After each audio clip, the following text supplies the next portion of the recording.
ஓம் சாந்தி 27/5/2024 சாக்கார முரளியின் சாரம். இனிமையான குழந்தைகளே, நினைவில் இருந்து உணவு சமைக்கின்ற பொழுது சாப்பிடக்கூடியவர்களின் இருதயம் சுத்தமாகிவிடும். பிராமணர்களாகிய உங்களது உணவு மிகவும் தூய்மையானதாக இருக்க வேண்டும். கேள்வி: சத்தியுகத்தில் உங்கள் வீட்டு வாசலில் ஒரு பொழுதும் காலன் வருவதில்லை, ஏன்? ஏன் சத்தியுகத்தில் உங்களுடைய வீட்டு வாசலில் ஒரு பொழுதும் காலன் வர முடியாது?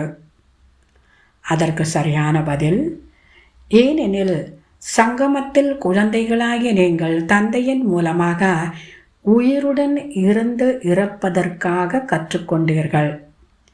யார் இப்பொழுது உயிருடன் இருந்து கொண்டே இருக்கின்றார்களோ அவர்களது வாசலில் ஒரு பொழுதும் காலன் வர முடியாது.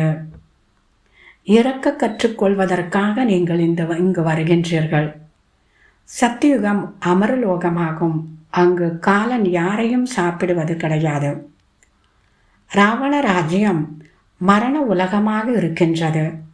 ஆகவே இங்கு அனைவருக்கும் அகால மரணம் ஏற்பட்டு கொண்டிருக்கின்றது. ஓம் சாந்தி. இந்த சங்கம யுகத்தின் மாடல் கண்காட்சியில் வைக்க வேண்டும். கலியுகம் மற்றும் சத்தியுகத்தின் நடுவில் இருப்பது இந்த சங்கம யுகமாகும். ஆக சங்கம யுகத்தின் மாடல் இடையில் இருக்க வேண்டும். அதில் 15-20 வெள்ளை உடை அணிந்தவர்களை தபஸ்யா செய்வதாக அமர்த்திவிட வேண்டும். சூரிய வம்சத்தை காண்பிப்பது போன்று சந்திர வம்சத்தையும் காண்பிக்க வேண்டும். இவர்கள் தபஸ்யா செய்து இவ்வாறு ஆகின்றார்கள் என்பதை மனிதர்கள் புரிந்து கொள்ளும்படியாக உருவாக்க வேண்டும். பாபா சொல்கிறார், ஞானம் புத்தியில் இல்லை எனில் ஞானக்கடல் என்று கூற முடியாது. முழு நாளும் புத்தி இதிலேயே ஈடுபட்டிருக்கும் போதுதான் பந்தனம் நீங்கிக் கொண்டே செல்லும். நாம் இப்பொழுது பிராமணர்களாக இருக்கின்றோம். பிறகு தேவதைகளாக ஆகின்றோம். ஒருவேளை நல்ல முறையில் முயற்சி செய்யவில்லை எனில் சத்திரிய குலத்திற்கு சென்று விடுவீர்கள். வைகுண்டத்தை பார்க்கவும் முடியாது. முக்கியமானது வைகுண்டமாகும். அதிசய உலகம் என்று சத்தியுகத்தை கூறப்படுகின்றது. ஆகையால் முயற்சி செய்ய வேண்டும். சத்தியுகத்தில் தர்ம ராஜ்யம் இருக்கும். மற்றபடி திரேதாயுகத்தில் சத்திரியர்களை நிந்தனை செய்துவிட்டனர். சூரிய வம்சத்தினரை நிந்திக்கவில்லை. ஆக இவைகளையும் எழுத வேண்டும். ராமராஜ்யம் ராவண ராஜ்யம் தர்மத்தின் முன்னேற்றமாகும். அதுவும் பாதி சொர்க்கமாகும். ஏனெனில் 14 கலைகள் இருக்கின்றன அல்லவா? அங்கு இப்படிப்பட்ட நிந்தனைக்கான விஷயங்கள் ஏற்படாது. நாம் என்ன ஆகிக் கொண்டிருக்கின்றோம் என்பதை அவர்களுக்கு தெளிவுபடுத்த வேண்டும். நீங்கள் மகாரதி குழந்தைகள் எனில் உங்களது புத்தி சிந்தித்து கொண்டே இருக்கும். நல்ல நல்ல சகோதரர்களும் உள்ளனர். முதலாவதாக ஜெகதீஷ் இருக்கின்றார். அவர் பத்திரிகை வெளியிடுகின்றார். பிரிஜ்மோகனுக்கும் எழுதுவதில் நல்ல ஆர்வம் இருக்கின்றது. மூன்றாவதாகவும் யாராவது வெளிப்பட்டு வரலாம். நாளுக்கு நாள் நீங்கள் ஒவ்வொரு விஷயத்தையும் தெளிவுபடுத்திக் கொண்டே செல்வீர்கள். தந்தை ஞானக்கடலாக இருக்கின்றார். அந்த பரமாத்மாவிடத்தில் ஞானம் நிறைந்திருக்கின்றதல்லவா? பாடலை கேட்கின்றீர்கள் அல்லவா? அதில் முழு ரெக்கார்டும் நிறைந்திருக்கின்றது. இதுவும் அவ்வாறே. பாபா சொல்கிறார், தந்தையின் ஆஸ்தியை அடைந்து விட்டீர்கள் எனில் அங்கு தூங்குவது, அமர்வது, எழுந்திருப்பது நியமப்படி இருக்கும். ஆத்மா மிகச் சரியான லீவராக ஆகிவிடுகின்றது. இப்பொழுது சிலிண்டராக இருக்கின்றது. லீவர் அப்படிங்கிறது கடிகாரங்களுடைய பாகங்கள். அது லீவராக ஆக வேண்டும். நல்லது. தாரணைக்கான முக்கிய சாரம். முதலாவது, பந்தன் முக்து ஆவதற்கு அல்லது சுய முன்னேற்றம் செய்வதற்காக புத்தியை சதா ஞானத்தினால் நிறைத்து வைத்து கொள்ள வேண்டும். மாஸ்டர் ஞானக்கடலாகி சுய தரிசன சக்கரதாரியாகி நினைவில் அமர வேண்டும்.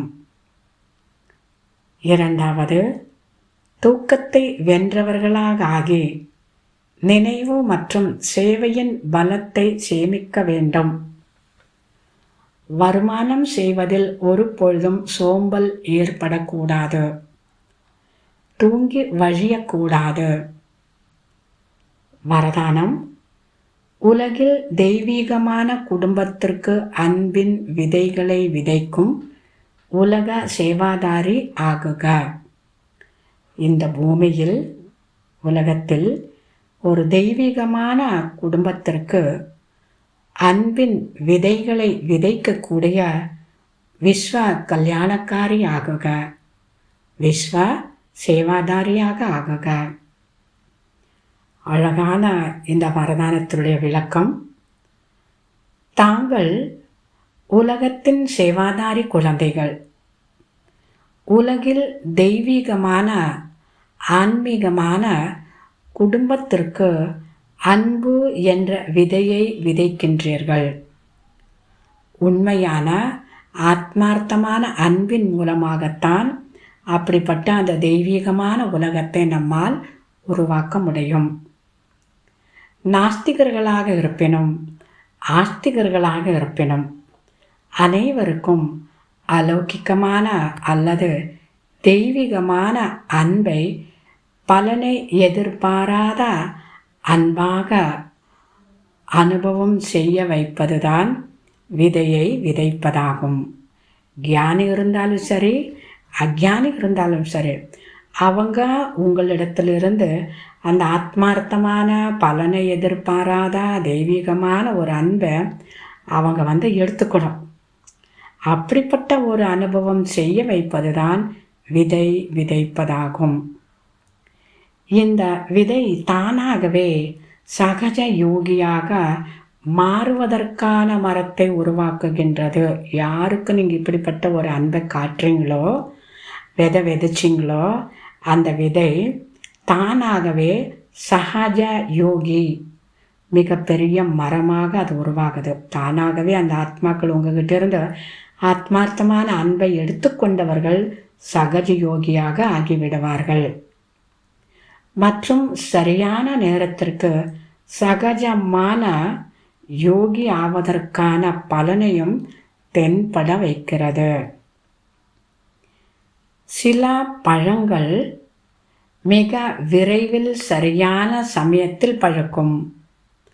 அதனால் எல்லா மரங்களையும் ஒரே நேரத்தில் ஒரே போல் பழங்கள் கொடுக்கும் அப்படின்னு நம்ம எதிர்பார்க்க முடியாது. நம்மகிட்ட இருந்து மற்றவங்களுக்கு போகக்கூடிய, அதாவது எப்படிப்பட்ட ஒரு விதை விதைக்கணும்னா ஆத்மார்த்தமான அன்பு, தெய்வீகமான அன்பு, பலனை எதிர்பாராத ஒரு அன்பை நீங்கள் கொடுத்து கொண்டே இருக்க வேண்டும். ஸ்லோகன்: பாக்கியத்தை வழங்கும் வள்ளல் பாபாவை தெரிந்து கொள்வது, அறிந்து கொள்வது மற்றும் அவரின் நேரடியான குழந்தையாவது இதுதான் மிகப்பெரிய பாக்கியமாகும். பாக்கியத்தை வழங்கும் வள்ளல் பாபாவை தெரிந்து கொள்வது, அறிந்து கொள்வது மற்றும் அவரின் நேரடியான குழந்தையாவது இதுதான் மிகப்பெரிய பாக்கியமாகும். நல்லது. இனிமையிலும் இனிமையான 5000 வருடங்களாக காணாமற் போய் மீண்டும் கண்டெடுக்கப்பட்ட செல்ல குழந்தைகளுக்கு தாய் தந்தை பாப் தாதாவின் அன்பு நினைவுகள் மற்றும் காலை வணக்கம். ஆன்மீக குழந்தைகளுக்கு ஆன்மீக தந்தையின் நமஸ்காரம். ஆன்மீக தந்தைக்கு ஆன்மீக குழந்தைகளின் நமஸ்காரம். ஓம் சாந்தி.